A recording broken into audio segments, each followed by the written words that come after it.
Today our guest is Devanshu Mehta. We'll be talking about something related to science, and this will be in English and Hindi as well. So, hello sir.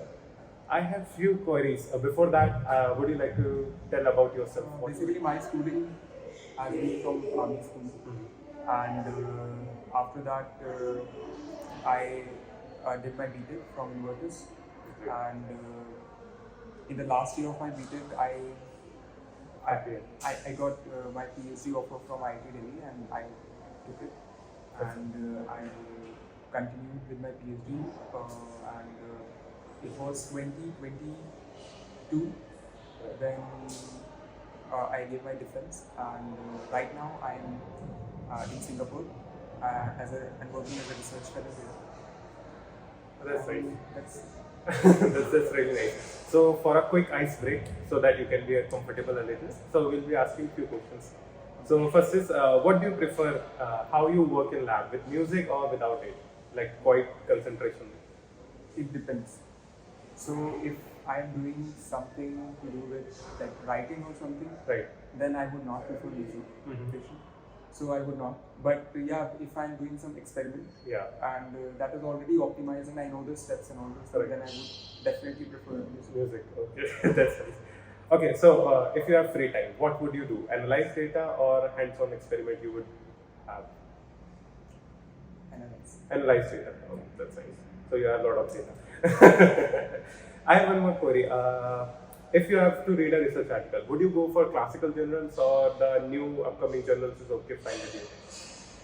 So it depends on what you want to, what you are searching for. Right. Right. Sometimes what happens is that more of the basic and basic research and the research that forms the foundation, Right. right? That you would get in the traditional classical journals, right? But something, I mean, currently what research you are doing and in which direction you are going, that you would get from the New. you may get from the new journals also.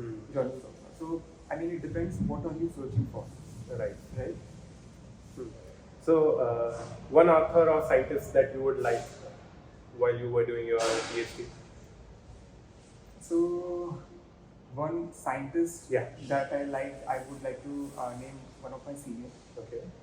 She is Dr. Sarita Puri, and I was very, affected in positive way by her presence and by her thinking, Okay. and the way that she used to carry herself that she carried herself throughout the PhD, right? So that was very fascinating for me, and that was very calming for me. Okay. So she was very calm person. I mean, if there would be any problem or there would be any issue with any experiment or with any machine, she would be very calm about it. She would be like, okay, tell me, what is it? We would all be panicking, Right. like, oh, this is it, it's not happening. She would be like, she would just come and say that you can do this, Right. and that's it. And it works. It will work. Oh, nice. Because you need to be a bit calm Right. when you encounter a problem. The solution is right in front of us, but sometimes we are like so much panicking, we're not able to see it. So she inspired me a lot, and I tried to inculcate few of her attributes. Yeah. Where she is now currently? So she is currently a postdoc, Okay. postdoc fellow at Milan, University of Milan. Yeah, but she's coming back to India, Oh, that's nice. and she just got a faculty position Ooh. at IIT Pune. Oh, that's nice. That's a great institute. Yeah. So nice. How long she did the postdoc? Yeah, just. So it would have been like 20. It would be around 2020 Okay. or 2019. Right. So she has 4 years. Yeah, 4 she years. postdoc for 4 years. Okay. So, But as she was in Taiwan before this. oh, Yeah, and then she went to Italy. that sounds good. 2 places. So, if not, okay. But first we'll talk about IIT Delhi. So, any favorite memory of yours related to IIT Delhi? It was always when we used to like be outside of the lab. Okay. Because inside lab it was always about, everyone is like working in a particular direction. So any break from the lab, Right. those are the moments which are more dear to me and dear to me. With my friends, with my lab mates, Okay. with my department mates. Oh, So nice. just anything away from lab, those are the moments that are more near and dear. But it's not like that. That working in lab is not. But yeah, those Are the good things. those are a bit more valued. Okay, so if not IIT, which institute would you prefer? So at that time, I would have tried for CSIR labs. Okay. Yeah, I had in my mind going to CCMB or IGIB because my interest was in protein science, Right. and these were the two institutes in CSIR that I had in my list among the top 5. Okay, so if we talk about you, so how come you applied to IIT and what exactly? Did you go from GATE or something else? Yeah, so I had been preparing during my last, I started, not me, it was a group of 4-5 people in my batch who started reading and preparing for the exam, GATE exam, CSIR. We were basically preparing for CSIR exams because those were a tough nut to crack at that point. So we were just trying to go through previous year papers of CSIR exams, and we found that if we are preparing for CSIR exams, we were actually in way preparing for all other rest of the exams, whether it was GATE or it was JAM or any other entrance exam. So it was during the last 2 years of my BTech that I was preparing for this, and it was through GATE exam that I was able to apply for PhD interviews in different institutes. So there were two subjects that one could, at that point of time, could appear for. Yeah. One was GATE Biotech and one was GATE Life Science. Yeah. So I had chosen GATE Life Science. Oh, that's nice. Even from biotech itself. Yeah, because what I had in my mind was, since I was preparing for CSIR, Right. there were so many subjects that I was reading for CSIR that I found the syllabus to be the same for GATE Life Science than for GATE Biotech. So in a way, I thought that I would do more good since I was already well versed with the CSIR syllabus and I was already reading so much into it that I found GATE Life Science would be Better a better option. So at that time, so nowadays there are a lot of websites which is working in order to give you notification. How you came across notification at that time? Yeah, so at that point of time I was doing Google Search. And the thing is that by the time you get your GATE score, Right. and the window to apply for PhD interviews is very narrow. Okay. Is very narrow. So you have to be very, prior. Yeah, you have to be on your toes because I remember that it was only a week time or maybe less than a week time to apply for PhD interviews at one particular institute. It was an IIT, but you had only a week to apply. So I got my GATE score like today. Then I had to arrange for documents. I had to pay for the entrance, and that all had to happen. I had to book the ticket in 1 week. 1 week I had to do that because it's such a narrow window. So how many institutes have you given interview and? So in total, I think I would have given interview at 4 institutes. 4 institutes. So how was the interview at IIT Delhi? So how people around you were prepared and what about you? How you prepared? So IIT Delhi was my last interview.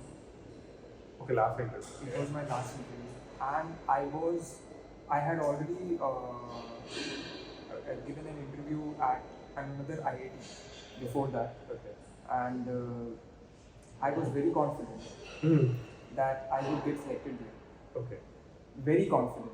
I knew that my interview had gone good.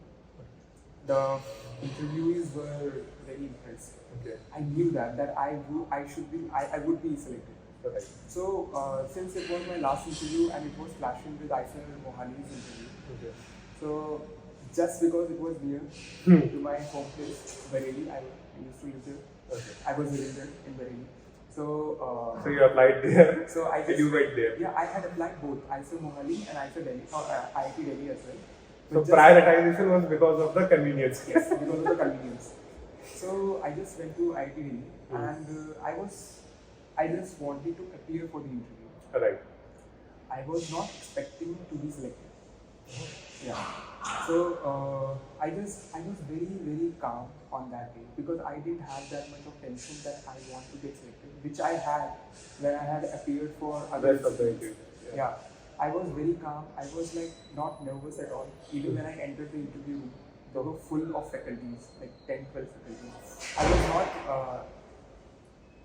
I was not nervous at all. Okay. So I just sat down there and I just was very casual and very sincere in what they were asking me, and I just gave the answers to the point. And since at that point on I was not nervous, so I didn't hesitate in trying to find the answers. Yeah. Right. So maybe that was something that they liked. Okay. That I was trying to understand the question. I was trying to Give come your across. If I didn't know the answer, then I was trying to get to the answer. Then maybe that's what they liked, and I was selected. And unfortunately, I was not selected at the other IIT. So if I would have not gone for IIT Delhi, I would have missed the chance. Okay. For So according to you, filling is important and appearing for interviews are very important. We shouldn't be hoping for just one institute. As many as you can apply. Never. You should keep applying, and you should appear for interviews definitely at maximum places as you can. Achha, if I would like to ask you one question, how was the IIT's life for PhD? Yeah, it's very it was very good and it was very happening. Why? Because I along with my batchmates also, we felt like IIT is IIT Delhi basically is very in the center of the city. Right. So things are very new.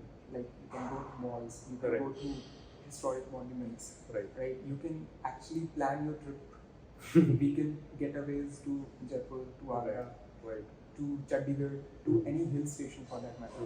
So, and you can come back on Monday and join the lab back. So very convenient. Yeah, very convenient. You can actually have the opportunity to get a breakaway very easily. So, I mean, in that way, IIT Delhi's life in institute, outside of the institute was.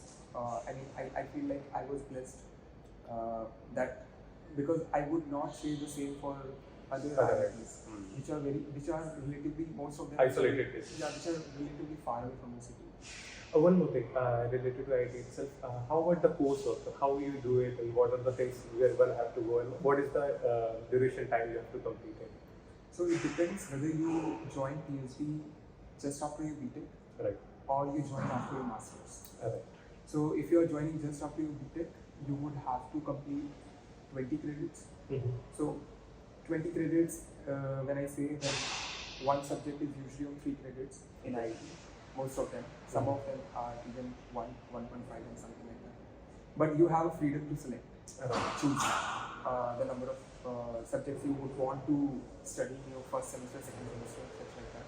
So you would have to complete 20 credits, and for masters, you would have to, now in masters also, I do not exactly remember, but there was a division whether you were an MTech or you were a master's in science. Then you would have to complete either 6 or 12 credits. It wasn't 20. Oh, that's nice. And after the when you were about to write your thesis and all those things, how you were applying to postdocs and what are the approaches and things you have kept in mind, and how you wrote that SOP, because SOP is the only thing I think. Yeah. So when I was writing my thesis, then and by the time you reach your last year, towards the end of your PhD, you already have a list of scientists who are very actively working in your research areas. Right. which is fine because I mean during the first 2 years or so you would be struggling to remember the names, which is very fine, which happens with which happened to me also, and happens to almost everyone. But by the end of towards the end of your journey of PhD, you get to know that okay, these are the institutes, and you attend so many conferences, you talk to people, right? You hear to so many speakers, so many scientists, that you get to know okay, these people are working into these fields, and then how you can also you get some idea. Okay, I can apply this idea. You would write to the scientist. Correct. Sometimes writing to the scientist, you will get some reply, and that would form a bridge, right? Correct. And then you would, eventually end up in their lab. Right. So same thing was with me. I was actually already had.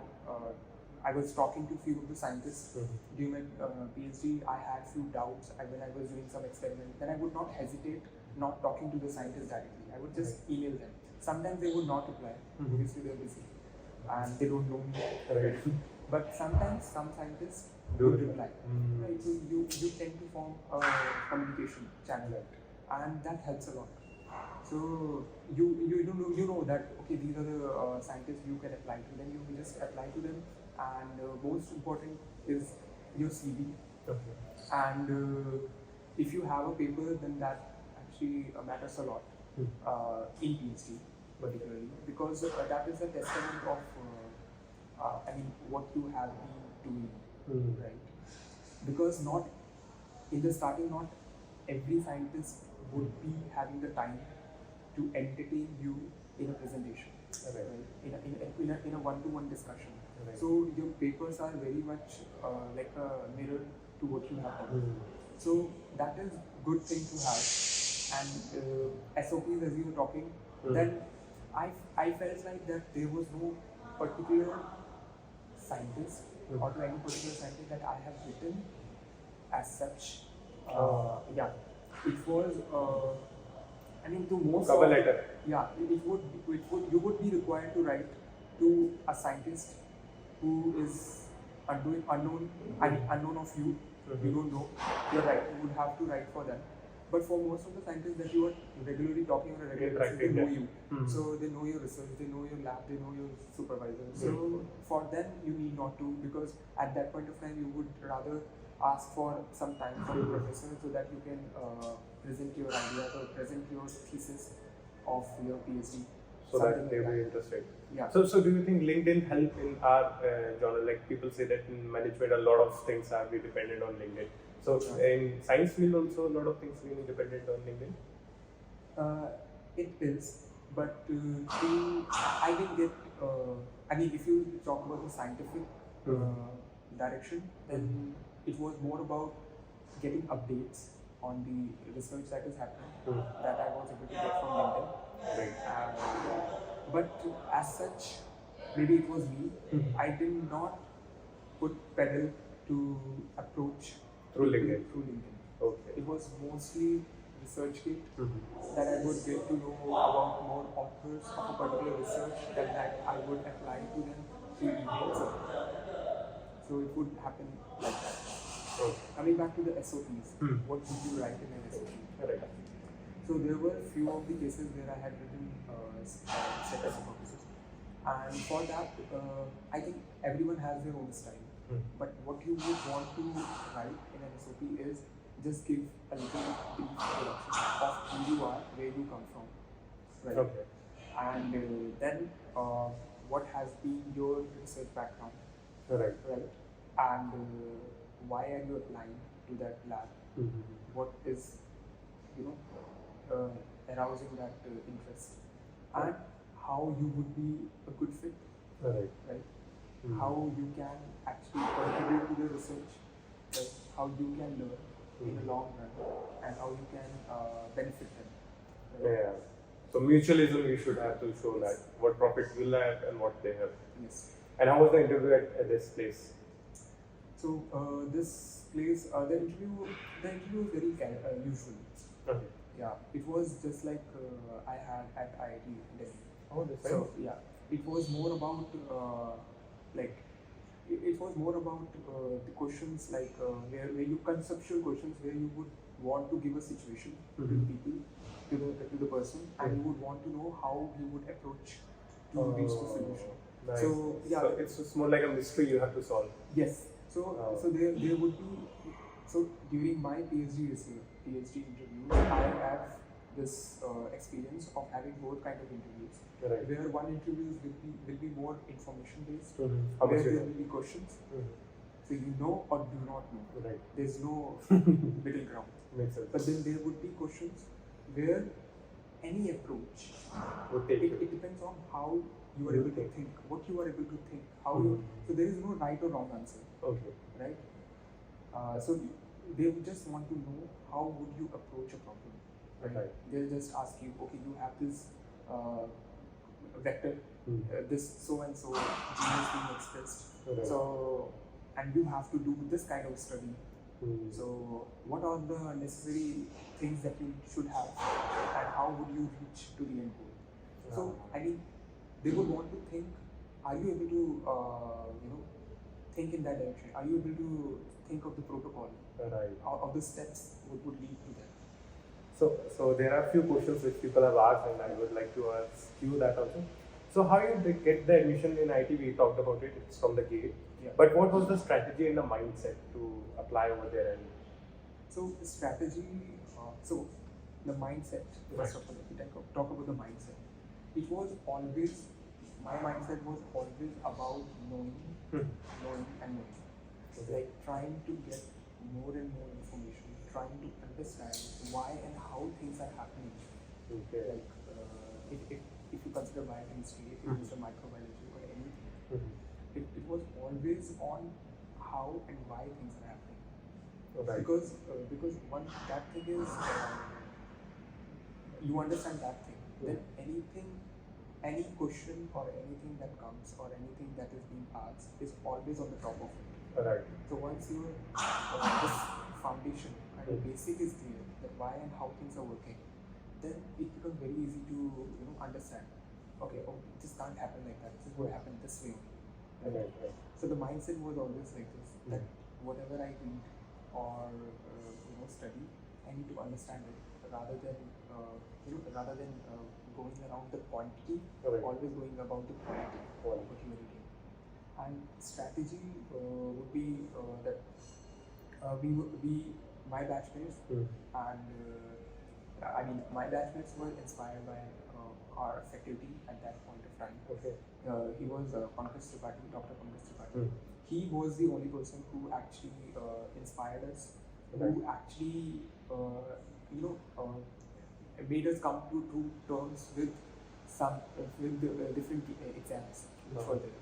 He only told us about these different exams, and he was very sure of no other strategy than just going by the previous year question papers. I mean, at many times it would have been that we would be lost in reading about a particular subject, particular topic, and we would be going down into the depth of it, which would not even benefit. Which would obviously be beneficial, but then you have to also see the time. Yeah, you don't the have that time much of time. Right? For the preparation. So you can't just go on getting deep into some particular topic. Right. So we would do that, but the next day we will go we will meet him and he would say, how many questions did you solve? We would like two on one event. So he would just because of we are stuck with some information. Because we just get stuck with something. Yeah. He would be like, no, you have to solve questions. And the reality was that we were not solving questions. We would just say to him that we are solving 2-3 questions or we are solving 10 questions or something. But then later we all realized that it is the previous year question papers that matters the most and that matters only. So the strategy was to solve as many questions as we can. But then again, focusing on the quality and not on the quantity. So there would be days, in the starting, there would be days when we would be able to only solve 5 questions. I'm just talking about myself. I would be able to solve only 5 questions. Why? Because when I read about a question and I don't know about it, then I would go and read about that topic. Because I used to feel that this topic is important. So any other question that comes from that topic, I should not be able to skip it. So I would read about that. That would take some time. But then what would happen eventually is that over the time, you would see that from the same topic, there are many questions that are coming again and again, right? Then you would be able to solve 50 questions in a day. Then you would go with 75 questions in a day. That's then you right. don't have to go back to the reference books. Right. Because you already did it. Yeah. So in the starting, it will always be slow, but it will be good. Okay, so another is, can PhD change? So what PhD change in a PhD student, like self-esteem, confidence? What was the difference before, during, and after PhD? Actually, it depends on Person to person. very much. I feel like that I became more composed, Right. and more calm, and more thoughtful. And I feel like that now I'm able to control my overthinking, which I used to do a lot. Right. I'm able to categorize better, I'm able to organize better.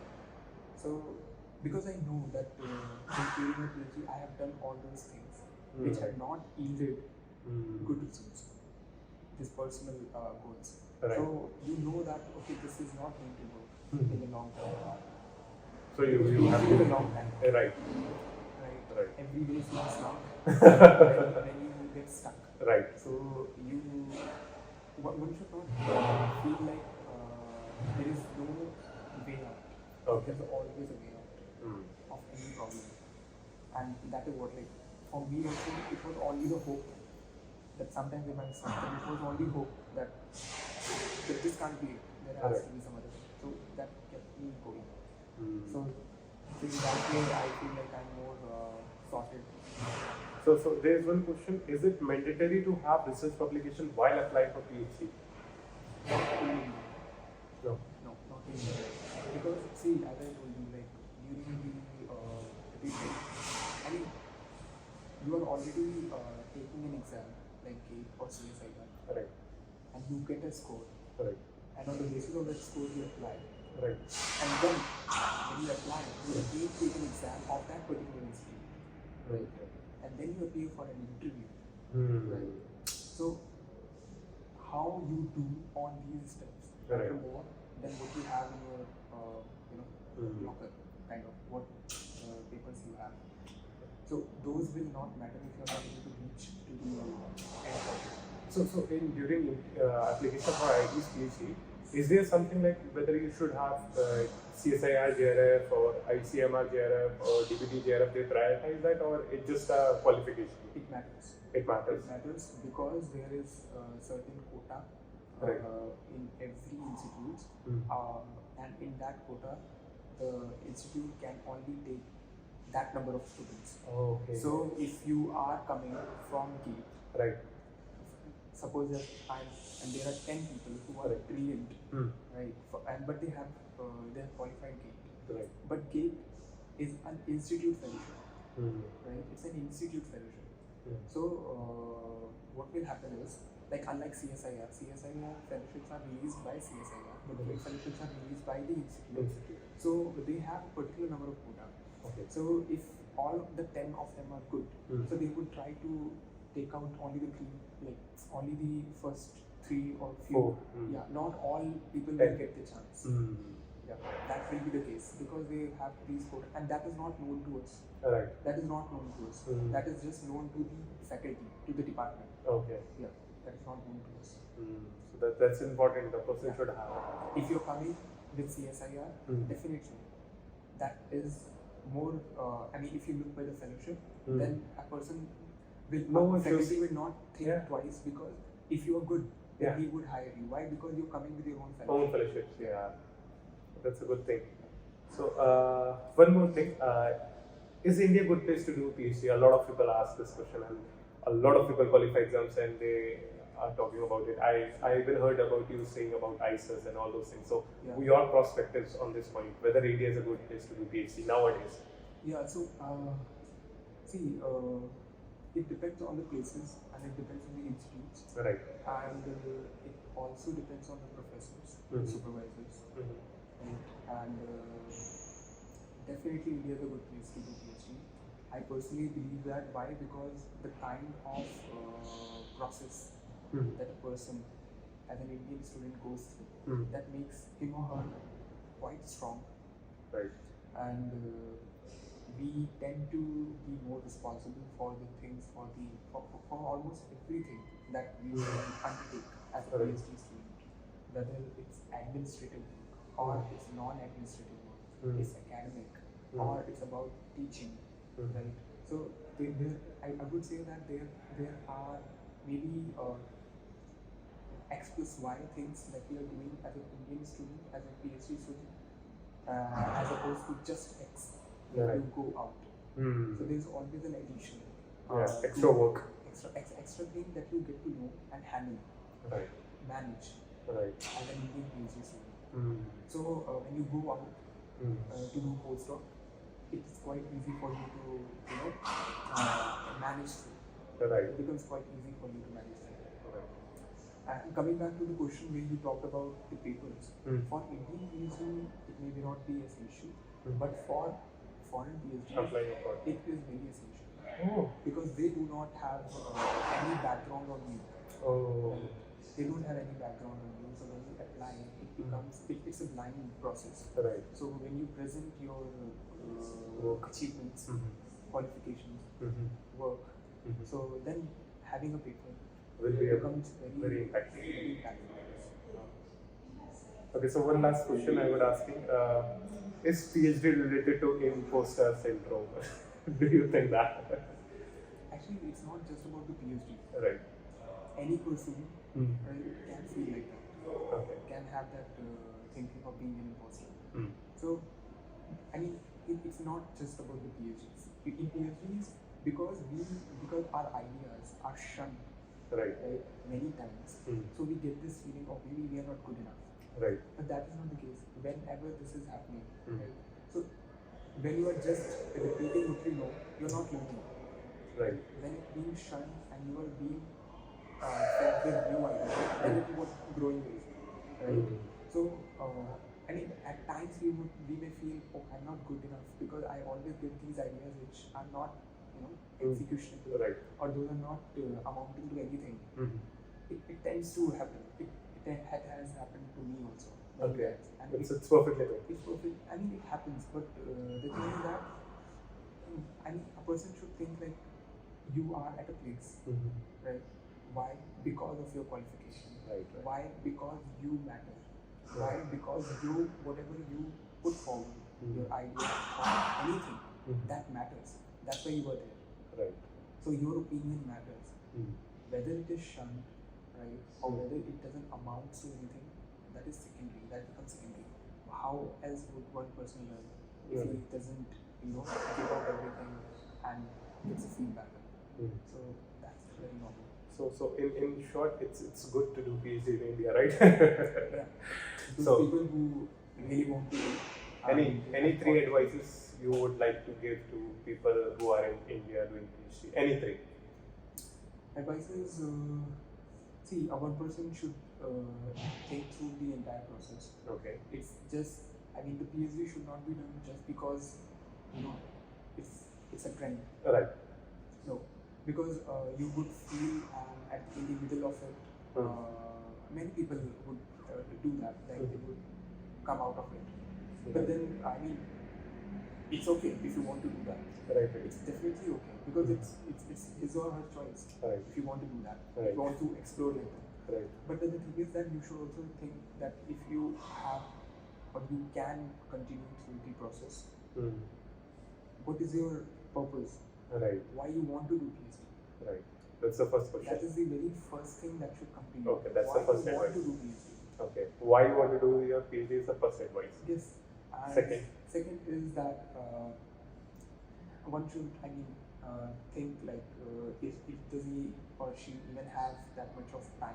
Right. Because see, in India, as like we live very close to our family, so there may be that you may not have that opportunity. Right. So one person would consider otherwise. Okay. So I mean, he has to think like whether you or she would be able to give that much of time. Okay, time should be the Because second it's very advice. time consuming. Okay. You would have to be head to toe to complete PhD. And the third advice. So first is the Why? why. Second is the timing. Time. And third? Third is